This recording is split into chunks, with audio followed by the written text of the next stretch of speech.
हाँ जी। सत श्री अकाल जी, सलाम जी, नमस्ते जी। मैं ਬੱਬੂ ਪਨੇਸਰ ਸਵਾਗਤ ਕਰਦਾ ਤੁਹਾਡਾ ਪਨੇਸਰ ਬਲੌਗਸ ਵਿੱਚ। ਅੱਜ ਜਿਹੜੀ ਮੈਂ ਵੀਡੀਓ ਬਣਾਉਣ ਜਾ ਰਿਹਾ ਇਹਦੀ ਬਹੁਤ ਜਣਿਆਂ ਨੇ ਰਿਕੁਆਇਰਮੈਂਟ ਕੀਤੀ ਸੀ ਕਿ ਆਪਣੀ ਆਸਟ੍ਰੇਲੀਆ ਜਿਹੜੇ ਤੁਸੀਂ ਰਹਿ ਕੇ ਆਏ ਆ ਤਾਂ ਉਹਦੇ ਬਾਰੇ ਦੱਸੋ ਵੀ ਕਿਸ ਤਰ੍ਹਾਂ ਤੁਸੀਂ ਗਏ ਆ ਅਤੇ ਆ ਕਿੱਦਾਂ ਗਏ ਆ ਇੱਥੇ ਛੱਡ ਕੇ ਆਸਟ੍ਰੇਲੀਆ। ਉਹਦੇ ਬਾਰੇ ਮੈਂ ਵੀਡੀਓ ਬਣਾ ਰਿਹਾ। ਮੈਂ ਦੇਖਦਾ ਕਿੰਨੇ ਪਾਰਟਾਂ 'ਚ ਬਣਦੀ ਹੈ ਅਤੇ ਹੁਣ ਮੈਂ ਸਟਾਰਟ ਕਰਦਾ ਸ਼ੁਰੂ ਤੋਂ। ਪਹਿਲੀ ਤਾਂ ਗੱਲ, ਮੈਂ ਆਸਟ੍ਰੇਲੀਆ ਗਿਆ ਸੀਗਾ 1997 'ਚ 1997 'ਚ। ਮੈਂ ਹੁਸ਼ਿਆਰਪੁਰ ਤੋਂ JR ਗੌਰਮੈਂਟ ਪੋਲੀਟੈਕਨਿਕ ਤੋਂ ਮਕੈਨੀਕਲ ਇੰਜੀਨੀਅਰਿੰਗ ਦਾ ਡਿਪਲੋਮਾ ਹਾਸਲ ਕੀਤਾ ਸੀ। 3 ਸਾਲ ਦਾ ਕੋਰਸ ਹੁੰਦਾ ਹੈ। ਅਤੇ ਉਸ ਤੋਂ ਬਾਅਦ ਫਿਰ ਸਾਲ ਕੁ ਬਾਅਦ ਫਿਰ ਮੈਂ ਫਿਰ ਅਪਲਾਈ ਕੀਤਾ ਆਸਟ੍ਰੇਲੀਆ ਲਈ ਸਟੂਡੈਂਟ ਵੀਜ਼ੇ ਲਈ। ਮੈਂ 1997 ਦੇ ਵਿੱਚ ਸਟੂਡੈਂਟ ਵੀਜ਼ੇ 'ਤੇ ਗਿਆ ਸੀ ਆਸਟ੍ਰੇਲੀਆ। ਅਤੇ ਸਮਝ ਲਓ ਮਈ ਜੂਨ ਦੇ ਵਿੱਚ ਅਪਲਾਈ ਕੀਤਾ ਸੀਗਾ। ਉਹਨਾਂ ਦਿਨਾਂ 'ਚ ਚਲਾ ਗਿਆ ਸੀ ਮੈਂ। ਜਦੋਂ ਅਸੀਂ ਇੱਥੋਂ ਗਏ ਹਾਂ ਤਾਂ ਇੱਥੇ ਗਰਮੀ ਸੀ, ਭਰ ਗਰਮੀ ਸੀ। ਉੱਥੇ ਗਏ ਤਾਂ ਠੰਡ ਸੀਗੀ, ਕਿਉਂਕਿ ਉਲਟਾ ਹੈ ਨਾ ਆਸਟ੍ਰੇਲੀਆ ਦਾ ਮੌਸਮ। ਉਹ ਸਾਊਥ ਹੈਮੀਸਫੀਅਰ 'ਚ ਪੈਂਦਾ ਹੈ, ਇਹ ਨੌਰਥ ਵਿੱਚ ਹੈ। ਇਹਦਾ ਫ਼ਰਕ ਪੈਂਦਾ ਹੈ। ਅਸੀਂ ਕੀਤਾ ਸੀਗਾ ਦਿੱਲੀ। ਵੈਸੇ ਜਿਹੜਾ ਏਜੰਟ ਸੀਗਾ ਜਿਹਨੇ ਸਾਨੂੰ ਮਿਲਾਇਆ ਆ, ਦਿੱਲੀ ਏਜੰਟ ਸੀ ਮੇਨ। ਜਿਹੜਾ ਗੜ੍ਹਸ਼ੰਕਰ ਦਾ ਏਜੰਟ ਸੀ, ਸ਼ਿਵਾਲਿਕ ਵਾਲੇ ਸੀ। ਉਹ ਹੁਣ ਨਹੀਂ ਕੰਮ ਕਰਦੇ, ਹੁਣ ਅਮਰੀਕਾ 'ਚ ਹੈ। ਅਤੇ ਕੈਂਗਰੂ ਨਾਂ ਸੀਗਾ ਕੋਈ ਏਜੰਟ ਦਾ, ਪਰ ਮੈਨੂੰ ਪੂਰਾ ਯਾਦ ਵੀ ਨਹੀਂ ਹੈਗਾ ਇਸ ਟਾਈਮ। ਅਤੇ ਮੇਰੇ ਨਾਲ 3 ਜਣਿਆਂ ਨੇ ਹੋਰ ਨੇ ਕੀਤਾ ਸੀ ਅਪਲਾਈ। 2 ਕੁ ਜਣੇ ਮੇਰੇ ਇਲਾਕੇ ਦੇ ਸੀ, ਇੱਕ ਮੁੰਡਾ ਸੀਗਾ ਸੰਗਰੂਰ ਵੱਲ ਦਾ। ਉਹ ਸਾਨੂੰ ਉੱਥੇ ਹੀ ਮਿਲਿਆ ਸੀ ਏਜੰਟ ਦੀ। ਅਤੇ ਉਹ ਸਾਰਾ ਸਾਨੂੰ ਵੈਸੇ ਅਪਲਾਈ ਕਰਨ ਤੋਂ ਬਾਅਦ 20-25 ਦਿਨਾਂ ਦੇ ਵਿੱਚ ਵੀ ਸਾਡਾ ਵੀਜ਼ਾ ਆ ਗਿਆ ਸੀ। ਅਤੇ ਅਸੀਂ ਟਿਕਟਾਂ ਕਰਾ ਲਈਆਂ ਸੀਆਂ ਆਸਟ੍ਰੇਲੀਆ ਦੀਆਂ।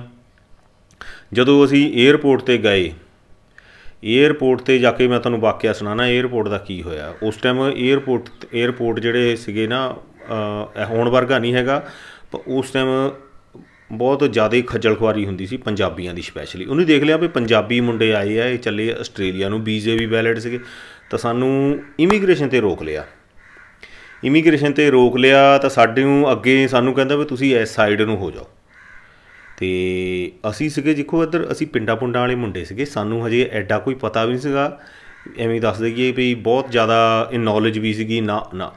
ਮੈਂ ਤੁਹਾਨੂੰ ਇੱਕ ਹੋਰ ਗੱਲ ਦੱਸਾਂ। ਇਹ ਤਾਂ ਮੈਂ ਗੱਲ ਹੁਣ ਤੁਹਾਨੂੰ ਕਹਿਣਾ, ਮੈਂ ਨਾ ਬਰਗਰ ਉਹਨਾਂ ਦਿਨਾਂ 'ਚ ਫਸਟ ਟਾਈਮ ਦਿੱਲੀ 'ਚ ਖਾਧਾ ਸੀ 1997 'ਚ। ਫਸਟ ਟਾਈਮ ਉਹ ਜਿਹੜੀ ਕਿਹੜੀ ਮਾਰਕੀਟ ਹੈ, ਪਲਕਾ ਬਾਜ਼ਾਰ, ਉੱਥੇ ਸ਼ੋਪਿੰਗ ਕਰਨ ਜਦ ਗਏ ਸੀਗੇ ਤਾਂ ਥੋੜ੍ਹੀ ਜਿਹੀ ਸ਼ੋਪਿੰਗ ਵੀ ਕੀਤੀ ਸੀ। ਤਾਂ ਉੱਥੇ ਬਰਗਰ ਖਾਧਾ ਮੈਂ ਫਸਟ ਟਾਈਮ ਜ਼ਿੰਦਗੀ 'ਚ। ਦੇਖਿਆ ਸੀ ਵੀ ਬਰਗਰ ਕਿਆ ਚੀਜ਼ ਹੈ। ਤੁਸੀਂ ਹੁਣ ਆਪ ਹਿਸਾਬ ਲਾ ਲਓ। ਏਅਰਪੋਰਟ 'ਤੇ ਸਾਨੂੰ ਫਸਾ ਲਿਆ, ਮਤਲਬ ਸਾਨੂੰ ਸਾਈਡ 'ਤੇ ਕਰ ਲਿਆ ਉਹਨੇ, ਚੌਹਾਂ ਬੰਦਿਆਂ ਨੂੰ। ਸਾਡੇ ਨਾ ਪਾਸਪੋਰਟ ਅੱਗੇ ਨਾ ਲਗਾਉਣ, ਉਹਨੇ ਪਾਸੇ ਕਰ ਲਏ। ਤਾਂ ਇੱਕ ਬੰਦਾ ਨਾ ਹੌਲੀ ਜਿਹੀ, ਅਸੀਂ ਇੱਕ ਪਾਸੇ ਖੜ੍ਹੇ, ਸਾਡੇ ਪਿੱਛੇ ਆ ਕੇ ਹੌਲੀ ਜਿਹੀ ਕਹਿੰਦਾ 200D। ਨਹੀਂ, ਪਹਿਲਾਂ ਜ਼ਿਆਦਾ ਦੱਸੇ ਸੀ ਉਹਨੇ। ਪਹਿਲਾਂ ਕਹਿੰਦਾ ਸੀ 400D। ਸਾਡੇ ਨਹੀਂ ਸਮਝ ਆਇਆ, ਸਾਨੂੰ ਸਮਝ ਹੀ ਨਹੀਂ ਆਇਆ ਡੀ ਦਾ ਕੀ ਮਤਲਬ ਹੈ। ਫਿਰ ਸਾਨੂੰ ਪਤਾ ਲੱਗਾ ਵੀ ਡੀ ਦਾ ਮਤਲਬ ਡਾਲਰ ਕਹਿੰਦਾ ਹੈ। ਅਸੀਂ ਫਿਰ ਉਹਨੂੰ ਕਿਹਾ ਵੀ ਅਸੀਂ ਇੰਨੇ ਨਹੀਂ ਦੇ ਸਕਦੇ। ਫਿਰ ਕਹਿੰਦਾ 200D ਦਿਓ। ਅਤੇ ਅਸੀਂ $200 ਦਿੱਤਾ।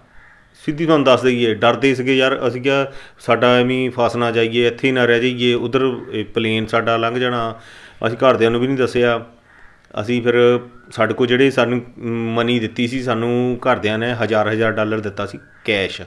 ਉਹਦੇ 'ਚੋਂ ਅਸੀਂ $200 ਉਹਨੂੰ ਦਿੱਤਾ, ਉਹ ਬੰਦੇ ਨੂੰ। ਫਿਰ ਜਾ ਕੇ ਸਾਡੇ ਪਾਸ, ਮਤਲਬ ਰਿਸ਼ਵਤ ਇੰਨੀ ਏਅਰਪੋਰਟ 'ਤੇ ਸੀ। ਸਪੈਸ਼ਲ ਪੰਜਾਬੀ ਬੰਦਿਆਂ ਨੂੰ ਘੇਰਦੇ, ਮਤਲਬ ਤੰਗ ਕਰਦੇ ਹੁੰਦੇ ਸੀਗੇ ਉਸ ਜ਼ਮਾਨੇ 'ਚ। ਅਤੇ ਬਾਅਦ 'ਚ ਅਸੀਂ ਜਦੋਂ ਹੁਣ ਆਸਟ੍ਰੇਲੀਆ ਗਏ ਵੇ, ਬਾਅਦ ਵਿੱਚ ਸੋਚਦੇ ਸੀ ਯਾਰ ਦੇਣੇ ਨਹੀਂ ਸੀ ਪੈਸੇ। ਪਰ ਯਾਰ ਜੋ ਸਿਚੁਏਸ਼ਨ ਉਸ ਟਾਈਮ ਹੁੰਦੀ ਆ, ਬੰਦਾ ਥੋੜ੍ਹਾ ਘਬਰਾ ਜਾਂਦਾ ਹੈ। ਠੀਕ ਹੈ। ਉਹ ਤੋਂ ਬਾਅਦ ਪਲੇਨ ਦੇ ਵਿੱਚ ਅਸੀਂ ਚੜ੍ਹੇ। ਅੱਗੇ ਕੋਈ ਪ੍ਰੋਬਲਮ ਨਹੀਂ ਆਈ ਸਾਨੂੰ। ਫਿਰ ਪਲੇਨ ਦੇ ਵਿੱਚ ਅਸੀਂ ਫਸਟ ਟਾਈਮ ਮੈਂ ਜ਼ਿੰਦਗੀ 'ਚ ਪਲੇਨ 'ਚ ਚੜ੍ਹਿਆ ਸੀ। ਤਾਂ ਪਲੇਨ 'ਚ ਸਾਨੂੰ ਇੱਕ ਹੋਰ ਮੁੰਡਾ ਹੋਰ ਮਿਲਿਆ, ਉਹ ਚੰਡੀਗੜ੍ਹ ਦਾ ਸੀਗਾ, ਜੱਸੀ, ਜਿਹਨਾਂ ਮੈਂ ਬਾਅਦ ਵਿੱਚ ਕਾਫੀ ਦੇਰ ਉਹਦੇ ਨਾਲ ਵੀ ਰਿਹਾ ਹਾਂ ਉੱਥੇ ਆਸਟ੍ਰੇਲੀਆ 'ਚ। ਅਤੇ ਅਸੀਂ 4 ਜਣੇ ਸੀਗੇ। ਇੱਕ ਸੰਗਰੂਰ ਦਾ ਸੀ ਮੁੰਡਾ ਅਤੇ 2 ਮੇਰੇ ਇਲਾਕੇ ਦੇ ਸੀਗੇ। ਅਤੇ ਉਹਨਾਂ 'ਚੋਂ ਹੁਣ ਵੈਸੇ ਤਾਂ ਉਹ ਸਾਰੇ ਆਪਣੇ ਕੰਮਾਂ 'ਤੇ ਸੈਟਲ ਹੈ। ਠੀਕ ਹੈ ਜੀ। ਅਤੇ ਅਸੀਂ ਪਲੇਨ ਦੇ ਵਿੱਚ ਗਏ। ਤਾਂ ਜਦੋਂ ਅਸੀਂ ਉੱਥੇ ਉਤਰੇ, ਇੱਕ ਹੋਰ ਗੱਲ ਦੱਸਾਂ, ਕਿੱਥੇ ਇੰਡੀਆ ਦਾ ਏਅਰਪੋਰਟ, ਕਿੱਥੇ ਆਸਟ੍ਰੇਲੀਆ ਦਾ ਏਅਰਪੋਰਟ। ਅਸੀਂ ਉੱਥੇ ਉਤਰੇ, ਉਹਨਾਂ ਦਾ ਗੱਲਬਾਤ ਦਾ ਲਹਿਜਾ ਹੀ ਬਦਲ ਗਿਆ। ਇੱਥੇ ਟੁੱਟ ਪੈਂਦੇ ਸੀਗੇ, ਉੱਥੇ ਬੜੇ ਪਿਆਰ ਨਾਲ ਗੱਲ ਕਰਨ। ਅਸੀਂ ਦੇਖੀਏ ਯਾਰ ਇਹ ਕਿਆ ਹਿਸਾਬ ਹੈ, ਕਿੱਥੇ ਇੰਡੀਆ, ਕਿੱਥੇ ਇਹ ਲੋਕ ਕਿੱਦਾਂ ਗੱਲ ਬੜੇ ਬੜੇ ਪਿਆਰ ਨਾਲ ਕਰਦੇ ਆ। ਚਲੋ ਇਹ ਮੇਰੀ ਰਾਏ ਹੈ, ਹੋਰ ਵੀ ਕਿਸੇ ਦੀ ਅਲੱਗ ਰਾਏ ਹੋ ਸਕਦੀ ਹੈ। ਅਸੀਂ ਉਤਰੇ ਤਾਂ ਸਾਨੂੰ ਸਾਡੇ ਨਾਲ ਦਾ ਨਾ ਜਿੱਦਾਂ ਸਾਡੇ ਕਾਲਜ ਦੀ ਸਾਡੀ ਬੱਸ ਜਿਹੜੀ ਸੀ ਆਈ ਹੋਈ ਸੀ, ਕਾਲਜ ਵੱਲੋਂ ਬੱਸ ਆਈ ਹੋਈ ਸੀ। ਅਸੀਂ ਕਾਲਜ ਦੀ ਬੱਸ ਦੇ ਵਿੱਚ ਬੈਠ ਕੇ ਉਹਨੂੰ ਕਾਲਜ ਵਾਲਿਆਂ ਨੇ ਸਾਡੇ ਲਈ ਜਿਹੜੀ ਹੈਗੀ ਹੈ ਅਕੋਮੋਡੇਸ਼ਨ ਉਹਦਾ ਇੰਤਜ਼ਾਮ ਕੀਤਾ ਹੋਇਆ ਸੀ, ਅਤੇ ਬੱਸ ਸਾਨੂੰ ਏਅਰਪੋਰਟ 'ਤੇ ਲੈਣਾ ਹੋਈ ਸੀ। ਅਸੀਂ ਸਾਰੇ ਆ ਗਏ, ਸਾਡੇ ਨਾਲ ਦਾ ਇੱਕ ਬੰਦਾ ਨਹੀਂ ਸੀ ਆਇਆ। ਉਹ ਮੈਡਮ ਸੀਗੀ, ਉਹ ਬੜੇ ਪਿਆਰ ਨਾਲ ਲੱਭ ਇਕੱਲੇ ਨਾਲ ਕਰਦੀ ਸੀ, ਬੈਠੋ। ਮਤਲਬ ਲਗੇਜ ਵੀ ਸਾਡਾ ਚੱਕਣ ਲਈ ਅਸੀਂ ਆਪ ਨਹੀਂ ਕੀਤਾ, ਲਗੇਜ ਉਹਨੇ ਆਪ ਰੱਖਿਆ। ਉਸ ਜਿਹੜੀ ਵੱਡੀ ਵੈਨ ਸੀਗੀ, ਅਤੇ ਹੋਰ ਵੀ ਸਟੂਡੈਂਟ ਕਾਫੀ ਸੀਗੇ ਉਹਦੇ ਵਿੱਚ ਬੈਠੇ। ਅਤੇ ਉਹ ਸਾਡਾ ਇੱਕ ਬੰਦਾ ਮਿਸ ਹੋ ਗਿਆ। ਸਾਡਾ ਅਸਲ 'ਚ ਨਾ ਇੱਕ ਬੰਦਾ ਥੋੜ੍ਹਾ ਪਿੱਛੇ ਪਜਲ ਜਿਹਾ ਹੋ ਗਿਆ, ਉਹਨੂੰ ਪਤਾ ਨਹੀਂ ਲੱਗਿਆ, ਉਹ ਕਿਸੇ ਅੱਗੇ ਪਿੱਛੇ ਹੋ ਗਿਆ। ਅਤੇ ਉਹ ਫਿਰ ਅਸੀਂ ਉਹਨੂੰ ਜਿਹੜੀ ਉਹ ਆਈ ਸੀਗੀ ਜਿਹੜੀ ਸਾਨੂੰ ਰਿਸੀਵ ਕਰਨ ਲਈ, ਅਸੀਂ ਉਹਨੂੰ ਕਿਹਾ ਵੀ ਅਸੀਂ ਲੱਭ ਕੇ ਲਿਆਣੇ ਬੰਦਾ, ਤੁਹਾਨੂੰ ਪਤਾ ਨਹੀਂ ਲੱਗਣਾ ਕੌਣ ਹੈ। ਅਤੇ ਅਸੀਂ ਦੁਬਾਰਾ 2 ਜਣੇ ਨਾ ਏਅਰਪੋਰਟ 'ਚ ਦੁਬਾਰਾ ਐਂਟਰ ਕਰ ਗਏ। ਇੱਥੇ ਇੰਡੀਆ 'ਚ ਇੱਦਾਂ ਨਹੀਂ ਹੁੰਦਾ ਵੀ ਇੱਕ ਵਾਰੀ ਤੁਸੀਂ ਬਾਹਰ ਨਿਕਲ ਗਿਆ ਦੁਬਾਰਾ ਐਂਟਰ ਮੁਸ਼ਕਿਲ ਹੋ ਜਾਂਦੀ ਆ। ਅਤੇ ਕੋਈ ਚੱਕਰ ਨਹੀਂ, ਸਾਨੂੰ ਕਿਸੇ ਨੇ ਨਹੀਂ ਪੁੱਛਿਆ। ਅਸੀਂ ਅੰਦਰ, ਉਹ ਬੰਦਾ ਉੱਧਰ ਘੁੰਮਦਾ ਸੀ ਵਿਚਾਰਾ, ਉਹਨੂੰ ਫੜ ਕੇ ਲਿਆਏ ਕਿ ਬੱਸ ਤੇਰੀ ਇੱਧਰ ਖੜ੍ਹੀ, ਤੂੰ ਕਿੱਧਰ ਘੁੰਮੀ ਜਾਂਦਾ। ਅਤੇ ਉਹ ਬੰਦਾ ਅਸੀਂ ਲਿਆਏ ਜੀ। ਫਿਰ ਅਸੀਂ ਉੱਥੋਂ ਬੱਸ ਦੇ ਵਿੱਚ ਬੈਠ ਕੇ ਸਾਨੂੰ ਨਾਰਥ ਮੈਲਬੌਰਨ 'ਚ ਇੱਕ ਨਾ ਮੋਟਲ ਕਹਿ ਸਕਦੇ ਜਾਂ ਹੋਸਟਲ ਸੀਗਾ। ਅਤੇ ਹੋਸਟਲ ਇੱਦਾਂ ਹੁੰਦਾ ਨਾ ਵੀ ਇੱਕ ਕਮਰੇ ਦੇ ਵਿੱਚ 4 ਬੰਦੇ ਰਹਿ ਸਕਦੇ ਆ। ਉਹ ਬੈੱਡ ਇਸ ਤਰ੍ਹਾਂ ਲਗਾਏ ਹੁੰਦੇ ਆ। ਉਹ ਥੋੜ੍ਹਾ ਕਹਿ ਸਕਦੇ ਹਾਂ ਬਜਟ ਫਰੈਂਡਲੀ ਹੁੰਦਾ ਹੈ, ਥੋੜ੍ਹਾ ਘੱਟ ਰੇਟ ਹੁੰਦਾ ਹੈ। ਅਤੇ ਉੱਥੇ ਸਾਨੂੰ ਹੋਸਟਲ ਉਹਨੇ ਲਾਤਾ, ਨਾਰਥ ਮੈਲਬੌਰਨ, ਪਤਾ ਨਹੀਂ ਕਿਆ ਨਾਮ ਹੈ ਹੁਣ, ਨਾਮ ਦਾ ਮੈਨੂੰ ਕਾਫੀ ਚੇਤਾ ਭੁੱਲ ਗਿਆ। ਅਤੇ ਉੱਥੇ ਅਸੀਂ ਗਏ ਤਾਂ ਸਾਨੂੰ ਜਿੱਦਾਂ ਰਾਤ ਨੂੰ ਖਾਣਾ ਸਾਨੂੰ ਮਿਲਿਆ। ਅਸੀਂ ਪਹਿਲੇ ਦਿਨ ਗਏ ਤਾਂ ਜਦੋਂ ਅਸੀਂ ਆਪਣਾ ਸਾਰਾ ਸਮਾਨ ਰੱਖ ਲਿਆ, ਕਮਰੇ ਦੇਖ ਲਿਆ, ਕਮਰੇ ਬੜੇ ਵਧੀਆ। ਅਸੀਂ ਐਵੇਂ ਦੱਸਦੇ ਕਿ ਸਾਨੂੰ ਇੱਦਾਂ ਲੱਗੇ ਯਾਰ ਆਹ ਕਿੱਥੇ ਆ ਗਏ। ਬਹੁਤ ਵਧੀਆ ਕਮਰੇ ਸੀ, ਬਹੁਤ ਵਧੀਆ ਹੀਟਿੰਗ ਦਾ ਪ੍ਰਬੰਧ, ਬਾਥਰੂਮ ਵਿੱਚ ਵੀ ਹੀਟਰ, ਸਭ ਕੁਛ ਦੈਟਸ ਇਟ, ਹੀਟਰ ਲੱਗਾ ਹੋਇਆ ਅੰਦਰ, ਠੰਡ ਸੀਗੀ ਉੱਥੇ। ਅਤੇ ਅਸੀਂ ਸ਼ਾਮ ਨੂੰ ਜਿੱਦਾਂ ਬਾਹਰ ਮਾੜਾ ਮੋਟਾ ਘੁੰਮੇ ਵੀ ਹੈ, ਜ਼ਿਆਦਾ ਦੂਰ ਨਹੀਂ ਗਏ। ਅਸੀਂ ਕਿਹਾ ਵੀ ਇਹ ਜਿਹੇ ਪਤਾ ਨਹੀਂ ਹੈਗਾ ਸਾਨੂੰ, ਠੀਕ ਹੈ। ਅਤੇ ਰਾਤ ਨੂੰ ਜਦੋਂ ਖਾਣਾ ਲੱਗਾ ਤਾਂ ਸਾਰੇ ਉੱਥੇ ਸਟੂਡੈਂਟ ਸੀ ਤਕਰੀਬਨ ਕੋਈ ਮਲੇਸ਼ੀਆ ਤੋਂ ਆਏ ਆ, ਕੋਈ ਥਾਈਲੈਂਡ ਤੋਂ, ਫਿਲੀਪੀਨਸ ਤੋਂ, ਇੰਡੋਨੇਸ਼ੀਆ ਦੇ ਸਟੂਡੈਂਟ ਸੀਗੇ, ਪਤਾ ਨਹੀਂ ਕਿੱਥੇ ਦੇ, ਹੁਣ ਮੈਂ ਤੁਹਾਨੂੰ ਕੀ ਦੱਸਾਂ। ਅਤੇ ਉੱਥੇ ਨਾ ਤਕਰੀਬਨ ਜਦੋਂ ਉਹ ਮੈਸ ਉਹਨਾਂ ਦੀ ਖੁੱਲ੍ਹ ਗਈ ਹੋਟਲ ਵਾਲਿਆਂ ਦਾ, ਜਿਹੜਾ ਜਿੱਥੇ ਖਾਣਾ ਸੀਗਾ ਮਿਲਣਾ ਸੀ, ਅਤੇ ਅੰਦਰੋਂ ਖਾਣਾ ਬਣ ਕੇ ਆਇਆ। ਉੱਦਣ ਸੀਗੇ ਪੀਜ਼ੇ। ਮੈਂ ਜ਼ਿੰਦਗੀ 'ਚ ਪਹਿਲੀ ਵਾਰ ਪੀਜ਼ਾ ਉੱਥੇ ਖਾਧਾ। ਅਤੇ ਹਾਂ, ਮੈਂ ਨੋਨ ਵੈਜ ਖਾਂਦਾ ਸੀਗਾ ਪਹਿਲਾਂ ਤੋਂ ਹੀ। ਸਾਡੇ ਨਾਲ 2 ਬੰਦੇ ਨੋਨ ਵੈਜ ਨਹੀਂ ਸੀ ਖਾਂਦੇ, ਅਤੇ ਉਹਨਾਂ ਲਈ ਉਹ ਵੈਜੀਟੇਰੀਅਨ ਅਸੀਂ ਕਹਿ ਕੇ ਮੰਗਾਇਆ ਸੀਗਾ ਪੀਜ਼ਾ, ਠੀਕ ਹੈ। ਉਹ ਪੀਜ਼ਾ ਅਸੀਂ ਖਾਧਾ ਉੱਥੇ। ਮੈਂ ਫਸਟ ਟਾਈਮ ਜ਼ਿੰਦਗੀ 'ਚ ਚਿਕਨ ਪੀਜ਼ਾ ਖਾਧਾ ਸੀ। ਮੈਂ ਜ਼ਿੰਦਗੀ 'ਚ ਕਦੇ ਪੀਜ਼ਾ ਖਾਧਾ ਹੀ ਨਹੀਂ ਸੀਗਾ। ਬੜਾ ਟੇਸਟੀ ਲੱਗਿਆ ਜੀ ਉੱਦਣ। ਤਾਂ ਦੂਜੇ ਦਿਨ ਸਵੇਰੇ ਉੱਠੇ, ਬੜੇ ਆਰਾਮ ਨਾਲ ਸੁੱਤੇ ਅਸੀਂ, ਅਤੇ ਥਕਾਵਟ ਵੀ ਸੀਗੀ। ਅਤੇ ਦੂਜੇ ਦਿਨ ਸਵੇਰੇ ਉੱਠੇ ਤਾਂ ਸਵੇਰੇ ਵੀ ਬ੍ਰੇਕਫਾਸਟ ਵਧੀਆ ਸੀਗਾ। ਆਂਡੇ ਸੀਗੇ, ਬਰੈਡ, ਆਂਡੇ, ਜਾਂ ਉਹ ਜੋ ਕੁਛ ਵੀ ਤੁਸੀਂ ਖਾ ਸਕਦੇ ਹੋ, ਮਤਲਬ ਉਸ ਹਿਸਾਬ ਨਾਲ ਤੁਸੀਂ ਵੈਜੀਟੇਰੀਅਨ, ਨੋਨ ਵੈਜੀਟੇਰੀਅਨ, ਜਿੱਦਾਂ ਵੀ ਹੈ। ਮਤਲਬ ਉਹ ਜਿਹੜਾ ਹੋਸਟਲ ਦੇ ਵਿੱਚ ਹੁੰਦਾ ਨਾ, ਜਦੋਂ ਤੁਸੀਂ ਸਾਨੂੰ ਵਿੱਚ ਕੀਤਾ ਹੋਇਆ ਹੁੰਦਾ ਖਾਣਾ, ਉਹ ਬਫੇ ਟਾਈਪ ਹੀ ਹੁੰਦਾ ਆ, ਜਿੰਨਾ ਤੁਸੀਂ ਖਾਣਾ, ਜੋ ਖਾਣਾ ਚੱਕ ਕੇ ਖਾਈ ਜਾਓ, ਠੀਕ ਹੈ ਜੀ। ਅਤੇ ਉਸ ਤੋਂ ਬਾਅਦ ਫਿਰ ਅਸੀਂ ਆਪਾਂ ਬਾਹਰ ਨਿਕਲੇ। ਅਸੀਂ ਕਿਹਾ ਵੀ ਇੱਦਾਂ ਪਹਿਲਾਂ ਵੀ ਕਾਲਜ ਲੱਭਦੇ ਆਪਣਾ ਕਾਲਜ। ਅਸੀਂ ਨਾ ਉਹਦੇ ਉੱਤੇ ਸਰਚ ਮਾਰ ਕੇ ਦੇਖਿਆ ਮਾੜੇ ਜਿਹੇ ਆਪਣੇ, ਉਹ ਜਿਹੜੇ ਉੱਥੋਂ ਸਾਨੂੰ ਇੰਡੀਆ ਤੋਂ ਪ੍ਰੋਸਪੈਕਟਿਵ ਜਿਹਾ ਮਿਲੇ ਉਹ ਸੀ ਕਾਲਜ ਦੇ। ਕਾਲਜ ਸੀਗਾ ਸਾਡਾ ਸਿਟੀ ਦੇ ਵਿੱਚ ਸੀਗਾ, ਅਤੇ ਸਿਟੀ ਦੇ ਵਿੱਚ ਕਾਲਜ ਸੀ। ਅਸੀਂ ਫਿਰ ਇੱਕ ਬੰਦੇ ਨੂੰ ਉੱਥੇ ਰਾਹ ਜਾਂਦੇ ਬੰਦੇ ਨੂੰ ਦੱਸਿਆ ਵੀ ਆਹ ਕਿੱਥੇ ਆ। ਉਹਨੇ ਦੱਸਿਆ ਵੀ ਇਸ ਸਾਈਡ ਨੂੰ ਚਲੇ ਜਾਓ, ਇਸ ਸਾਈਡ ਨੂੰ ਅਸੀਂ ਕਿਹਾ ਵੀ ਕਿੰਨਾ ਕੁ ਦੂਰ ਹੈ। ਕਹਿੰਦਾ ਤੁਸੀਂ 5 ਮਿੰਟ ਦਾ ਰਸਤਾ ਹੈ। ਅਤੇ मतलब टैक्सी करा लो जां तुसीं बस ले लो, इत्थों बस जाती है। तो बस सानू पता नहीं सी किद्दां लैनी है, ना सानू टिकट लैण दा पता सी। असी पैदल तुर पे, पैदल तुरते किन्ना बड़ी हद 3 किलोमीटर तुरे होने असी। 3 किलोमीटर ਤਾਂ 2-2.5 मतलब ਹੁਣ ਮੈਨੂੰ ਯਾਦ ਨਹੀਂ ਕਿੰਨਾ। ਰਾਸਤੇ ਵਿੱਚ ਇੱਕ ਮਾਰਕੀਟ ਆਈ ਸੀ ਜਦੋਂ ਅਸੀਂ ਗਏ ਨਾ, ਤਾਂ ਉੱਥੇ ਜਿੱਦਾਂ ਵਿਕਟੋਰੀਆ ਮਾਰਕੀਟ ਕਹਿੰਦੇ ਉਹਨੂੰ, ਉੱਥੇ ਇੱਦਾਂ ਜਿੱਦਾਂ ਇੰਡੀਆ ਵਾਂਗ ਰੇਹੜੀਆਂ ਲੱਗੀਆਂ ਆ ਖੁੱਲ੍ਹੇ 'ਚ, ਸਬਜ਼ੀਆਂ ਵਿਕ ਰਹੀਆਂ ਮਾਰਕੀਟ ਦੇ ਸ਼ੈੱਡ ਥੱਲੇ। ਉੱਥੇ ਨਾ ਬਾਹਰ ਅਸੀਂ ਥੋੜ੍ਹੀ ਦੇਰ ਉੱਥੇ ਖੜ੍ਹ ਗਏ, ਜਾਂਦੇ ਜਾਂਦੇ ਉੱਥੇ ਬਾਹਰ ਇੱਕ ਗਾਣੇ ਵਾਲੇ ਲੱਗੇ ਹੋਏ ਆ, ਮਤਲਬ ਐਸੇ ਫ੍ਰੀ 'ਚ ਗਾ ਰਹੇ ਹੁੰਦੇ ਆ ਜਿੱਦਾਂ ਕੋਈ ਉਹਨਾਂ ਨੂੰ ਪੈਸੇ ਦੇ ਦੇਵੇ, ਉਹ ਸਿੱਟ ਜਾਂਦਾ ਹੁੰਦਾ। ਉਹ ਸਾਨੂੰ ਬੜੇ ਵਧੀਆ ਲੱਗਾ ਸੀ। ਅਸੀਂ 10 ਕੁ ਮਿੰਟ ਖੜ੍ਹ ਕੇ ਪਹਿਲਾਂ ਉਹੀ ਦੇਖੀ ਗਏ, ਅਤੇ ਉਸ ਤੋਂ ਬਾਅਦ ਫਿਰ ਅਸੀਂ ਕਾਲਜ ਗਏ ਜੀ। ਕਾਲਜ ਜਾ ਕੇ ਅਸੀਂ ਆਪਣਾ ਜਿਹੜਾ ਸੀਗਾ ਸਾਡੇ ਕੋਲ ਲੈਟਰ ਵਗੈਰਾ ਜੋ ਡਾਕੂਮੈਂਟ ਸੀ ਉਹਨਾਂ ਨੂੰ ਦਿਖਾਏ। ਉਹ ਕਹਿੰਦੇ ਵੀ ਤੁਹਾਡਾ ਇਹ ਕੈਂਪਸ ਨਹੀਂ ਹੈਗਾ, ਅਤੇ ਇਹ ਤਾਂ ਸਿਟੀ ਕੈਂਪਸ ਹੈ ਕਾਲਜ ਦਾ, ਇਹ ਇਹਨਾਂ ਦਾ ਵਿਕਟੋਰੀਆ ਕਾਲਜ ਸੀ। ਅਤੇ ਤੁਸੀਂ ਤੁਹਾਡਾ ਜਿਹੜਾ ਕੈਂਪਸ ਹੈ ਉਹ ਹੈਗਾ ਫੁੱਟਸਕਰੇ। ਉਹ ਫਿਰ ਸਾਨੂੰ ਅਸੀਂ ਕਿਹਾ ਠੀਕ ਹੈ ਜੀ, ਇਹ ਫੁੱਟਸਕਰੇ ਅਸੀਂ ਲਿਖ ਕੇ ਲਿਆਏ ਉਹਨਾਂ ਕੋਲੋਂ ਵੀ ਕਿੱਥੇ ਫੁੱਟਸਕਰੇ ਆ, ਅਸੀਂ ਲੱਭ ਲਵਾਂਗੇ, ਚਲੋ ਕੋਈ ਗੱਲ ਨਹੀਂ। ਅਤੇ ਉਸ ਤੋਂ ਬਾਅਦ ਅਸੀਂ ਆਉਂਦੇ ਹੋਏ ਫਿਰ ਸਾਡਾ ਅਸਲ 'ਚ ਨਾ ਹੋਸਟਲ ਦੇ ਵਿੱਚ ਦੁਪਹਿਰ ਦਾ ਖਾਣਾ ਨਹੀਂ ਸੀਗਾ, ਸਵੇਰ ਦਾ ਅਤੇ ਸ਼ਾਮ ਦਾ ਖਾਣਾ ਸੀਗਾ। ਸਾਨੂੰ ਥੋੜ੍ਹੀ ਭੁੱਖ ਲੱਗ ਗਈ ਸੀ ਇੱਦਾਂ, ਫਿਰ ਤੁਰਦਿਆਂ ਨੂੰ ਤੁਹਾਨੂੰ ਪਤਾ ਹੀ ਹੈ। ਅਤੇ ਟਾਈਮ ਲੱਗ ਗਿਆ 11-12-1 ਤਾਂ ਵੱਜ ਗਿਆ ਸੀ 12 ਦੇ ਕਰੀਬ, ਕਿਉਂਕਿ ਉੱਥੋਂ ਹੋਸਟਲ 'ਚੋਂ ਹੀ ਅਸੀਂ ਤਕਰੀਬਨ ਜਦੋਂ ਤੁਰੇ ਹਾਂ ਤਾਂ 9 ਵਜੇ ਹੋ ਸੀਗੇ। ਅਤੇ ਉੱਥੋਂ ਫਿਰ ਅਸੀਂ ਵਿਕਟੋਰੀਆ ਮਾਰਕੀਟ 'ਚ ਵੜ ਗਏ। ਉੱਥੋਂ ਸਾਰਿਆਂ ਨੇ ਫਿਰ ਡਿਸਾਈਡ ਕੀਤਾ ਵੀ ਅਸੀਂ ਫਰੂਟ ਲੈ ਲੈਂਦੇ ਹਾਂ। ਫਿਰ ਅਸੀਂ ਕੁਛ ਸੇਬ ਲਏ, ਕੁਛ ਕੇਲੇ ਲਏ, ਅਤੇ ਅਸੀਂ 4-5 ਜਣੇ ਹੋ ਗਏ ਸੀ ਉਸ ਟਾਈਮ, 5 ਜਣੇ ਹੋਏ ਸੀ। ਅਤੇ 5 ਜਣਿਆਂ ਨੇ ਫਿਰ ਆ ਕੇ ਅਸੀਂ ਇੱਕ ਜਗ੍ਹਾ ਬੈਠ ਕੇ ਅਸੀਂ ਉਹ ਫਰੂਟ ਖਾਧਾ। ਸਾਨੂੰ ਥੋੜ੍ਹੇ ਦੇਖੋ ਇੱਧਰ ਇੰਡੀਆ 'ਚ ਹੁੰਦੇ ਸੀ ਨਾ, ਅਸੀਂ ਜੇ ਫਰੂਟ ਖਾਣਾ ਤਾਂ ਐਂ ਸੁੱਟ ਦੇਣਾ ਛਿਲਕੇ। ਉੱਥੇ ਜਾ ਕੇ ਆਪਣੇ ਆਪ ਹੀ ਦਿਮਾਗ ਉੱਦਾਂ ਦਾ ਹੋ ਗਿਆ।